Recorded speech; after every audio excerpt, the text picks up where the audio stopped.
This is the S5 IIX, and I've been using it for the past 4 months for both photos and video. So in this video, I'm going to tell you how I got my hands on it because it's kind of a fun story, and I'm also going to tell you what I like about it. So it all started when I got a call that would send me out to Seattle to film a big project, a reality show for a brand.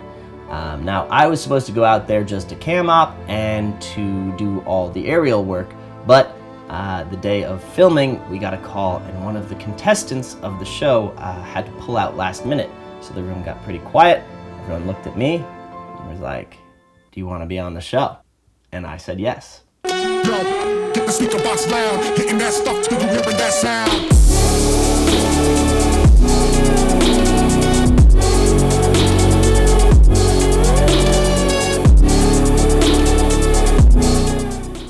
So for 3 days, I became the talent and I competed with 3 other filmmakers to see who could make the coolest videos with the S5 IIX. And the show is finally live, so go take a look at that. I put the link in the description of this video. I think you'll get a kick out of it. Of course, after that experience ended, I now had a new camera and I have used it a lot. It was my only camera when I went on a trip to Europe. I have shot a ton of client work on it, and I've used it on a bunch of personal projects for me and for social media. I'm gonna be straight with you here. I'm not really gonna go into the tech specs of this camera. There are a lot of videos out there who did a much better job than I would, but instead I'm gonna focus on, this is a 4-month review. I have a ton of footage to show you and clips of a bunch of different styles of work. And when I'm looking at a new camera or interested in a camera, the videos that I tend to watch just sort of show its capabilities. So that's the goal here, and we're gonna get into it. The first thing I would like to call out is I just like the look of the camera.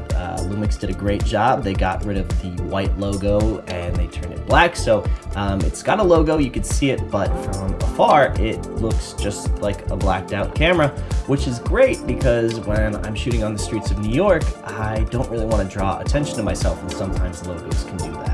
I've mostly shot video with the S5 IIX, and when I was in Washington State, Condor Blue had a really cool handle that I was using that took a SanDisk Blade SSD that you could pop in, and you could shoot Apple ProRes directly to that, which was awesome and made my post-life workflow really easy.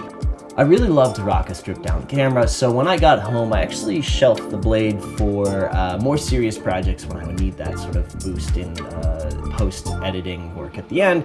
And now I've just been running just the Lumix S5, as you saw it earlier.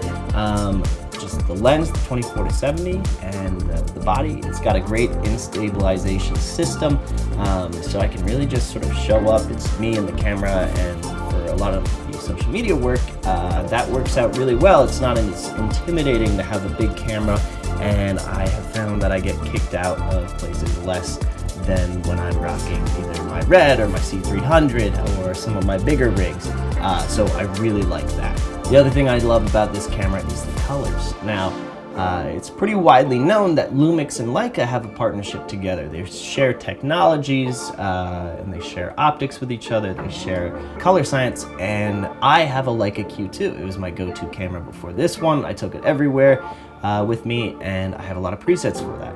So when I got the S5 IIX and I started bringing in some of those raw files, the Q2 presets worked exactly on it because the 2 files are very similar as far as color science goes, which is really cool, and it just out of the box has really incredible colors, which I love to see in the photos, and I'll show you some examples here.